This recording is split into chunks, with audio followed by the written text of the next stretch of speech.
दोस्तों आज हम देखेंगे कि एरिया से रिलेटेड क्वेश्चन। और एरिया को 2D बोला जाता है और जिसमें हम वॉल्यूम निकालते हैं वो 3D होता है। तो इस तरीके से हम एरिया का ये क्वेश्चन देखेंगे। एक कमरे की 4 दीवारों का क्षेत्रफल 168 मीटर स्क्वायर है। इसकी चौड़ाई तथा ऊंचाई 8 मीटर और 6 मीटर है। तो पहले क्षेत्रफल क्या होता है? कमरे की चारों दीवारों का क्षेत्रफल 2 ब्रैकेट में L + B × H। कमरे की 4 दीवारों का ये क्षेत्रफल होता है और इसमें हमें क्षेत्रफल दिया हुआ है कितना? 168 मीटर स्क्वायर। 168 क्षेत्रफल की जगह रख देंगे 168 क्षेत्रफल है मीटर स्क्वायर बराबर 2 ब्रैकेट में। फिर आगे दिया हुआ है इसकी चौड़ाई तथा ऊंचाई, यानी कि चौड़ाई का मतलब विड्थ, यानी B दिया हुआ है। तो हम क्या करेंगे?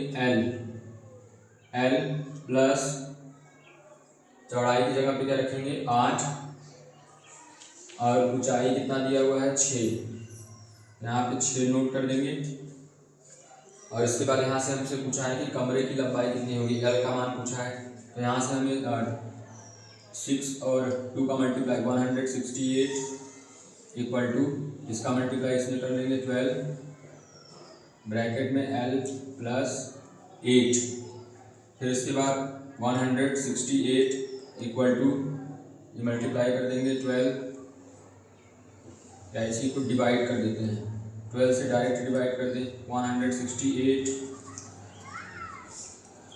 Equal to 12L।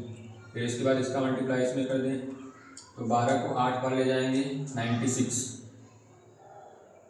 फिर उसके बाद इसको उस तरफ ले जा करके माइनस कर लेते हैं 168 - 96 इक्वल टू 12L। इसको माइनस करेंगे, 8 में से 6 माइनस करेंगे 2। फिर उसके बाद 16 में से 9 माइनस करेंगे तो आ जाएगा 7 इक्वल टू 12L। तो L की वैल्यू कितनी आ जाएगी?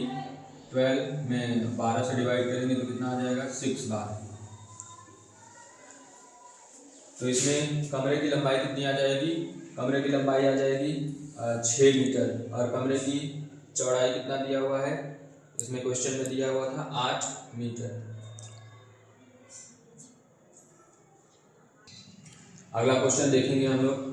एक आयत की लंबाई इसकी चौड़ाई से 3 गुनी है यदि इसका क्षेत्रफल 6075 मीटर, ये क्षेत्रफल है मीटर स्क्वायर हो तो आयत की लंबाई कितनी होगी? तो यहाँ से हम लोग पहले फिगर बना लेते हैं आयत का, रेक्टेंगल का। आयत यानी रेक्टेंगल। तो इस तरीके से रेक्टेंगल बनाने के बाद इस लाइन को आराम से पढ़ेंगे। लंबाई इसकी चौड़ाई से 3 गुनी है तो पहले इसका चौड़ाई कुछ होना चाहिए। तो चौड़ाई को मान लेते हैं, माना चौड़ाई इक्वल टू x। चौड़ाई से 3 गुनी है, यहाँ पे चौड़ाई को x मान लेंगे तो लंबाई कितना हो जाएगा? लंबाई हो जाएगा 3x। यहाँ पे लंबाई कितना आ जाएगा? 3x। अब इसका क्षेत्रफल दिया हुआ है। क्षेत्रफल यानी कि आयत का क्षेत्रफल फार्मूला होता है, आयत को बोला जाता है रेक्टेंगल। तो आयत का क्षेत्रफल बराबर होता है L × B। तो क्षेत्रफल कितना दिया हुआ है? 6075 इक्वल टू लंबाई कितना दिया हुआ है? लंबाई है 3x मल्टीप्लाई में चौड़ाई है x। 6075 इक्वल टू इसको मल्टीप्लाई कर देंगे 3x स्क्वायर आ जाएगा। इसको 3 से डिवाइड करेंगे तो कितना हो जाएगा? 3 × 2 = 6 0 25 equal to x square. x बराबर कितना आ जाएगा? अंडर रूट में 2025। यहाँ से स्क्वायर हटाएंगे तो यहाँ पे अंडर रूट लग जाएगा।